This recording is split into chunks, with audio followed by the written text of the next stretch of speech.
ನಮಸ್ತೆ ಎಲ್ಲರಿಗೂ. ಇವತ್ತಿನ ಈ ಒಂದು ವಿಡಿಯೋದಲ್ಲಿ ನಾನು ನಿಮ್ಗೆ ತಿಳಿಸ್ಕೊಡ್ತಾ ಇರೋದು, ಈಗ ಇಲ್ಲಿ ಒಂದು ಡಾಟಾವನ್ನ ತಗೊಂಡಿದ್ದೀನಿ ನಾನು. ಸೊ ಆ ಡಾಟಾವನ್ನ ತಗೊಂಡು ಅದರ ಝೋನ್ ಅನ್ನ ಎಂಟ್ರಿ ಮಾಡಬೇಕು. ಸೊ ಇಲ್ಲಿ ಈಸ್ಟ್, ವೆಸ್ಟ್, ನಾರ್ತ್, ಸೌತ್ ಅಂತ ತಗೊಂಡಿದ್ದೀನಿ. ಸೊ ಇಲ್ಲಿ ನೀವು ಈಸಿಯಾಗಿ ಕಂಟ್ರೋಲ್ C ಹೊಡೆದು ಕಾಪಿ ಮಾಡಿ ಕಂಟ್ರೋಲ್ V ಪೇಸ್ಟ್ ಮಾಡ್ಬೋದು. ಸೊ ಅದು ತುಂಬಾ ಹೊತ್ತು ಟೈಮ್ ತಗೊಳುತ್ತೆ. ಅದಕ್ಕಾಗಿ ನೀವು ಈಸಿ ಮೆಥಡ್ ಅನ್ನ ಮಾಡ್ಬೋದು. ಸೊ ಹೇಗೆ ಅಂದ್ರೆ, ಇದನ್ನ ಡಾಟಾ ವ್ಯಾಲಿಡೇಷನ್ಗೆ ಹಾಕ್ಬೇಕಾಗುತ್ತೆ. ಸೊ ಈ ಡಾಟಾವನ್ನ ನಾನು ಸೆಲೆಕ್ಟ್ ಮಾಡ್ಕೊಂಡಿದ್ದೀನಿ.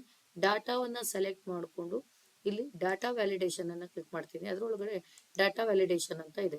ಸೊ ಇಲ್ಲಿ ಅಲೋ ಅಲ್ಲಿ ನೀವು ಲೀಸ್ಟ್ ಅನ್ನ ಅಲೋ ಮಾಡ್ಬೇಕಾಗತ್ತೆ. ಯಾವ್ದ್ರ ಲೀಸ್ಟ್ ಅಂದ್ರೆ ಡಾಟಾ ಲೀಸ್ಟ್ ಅನ್ನ ಅಲೋ ಮಾಡ್ಬೇಕಾಗುತ್ತೆ.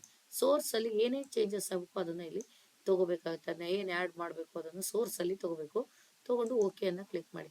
ಓಕೆನ ಕ್ಲಿಕ್ ಮಾಡಿ ಇಲ್ಲಿ ನೀವು ಡಾಟಾದ ಹತ್ರ ಕ್ಲಿಕ್ ಮಾಡಿದ್ರೆ ನಿಮ್ಗೆ ನೋಡಿ ಈಸಿಯಾಗಿ ಈ ಒಂದು ಡಾಟಾವನ್ನ ಎಂಟ್ರಿ ಮಾಡ್ಬೋದು. ಸೊ ಮುಂದಿನ ಒಂದು ಸ್ಮಾಲ್ ಟ್ರಿಕ್ಸ್ ಜೊತೆ ಸಿಗ್ತೀನಿ. ಅಲ್ಲಿವರೆಗೂ ಟೇಕ್ ಕೇರ್. ಬಾಯ್.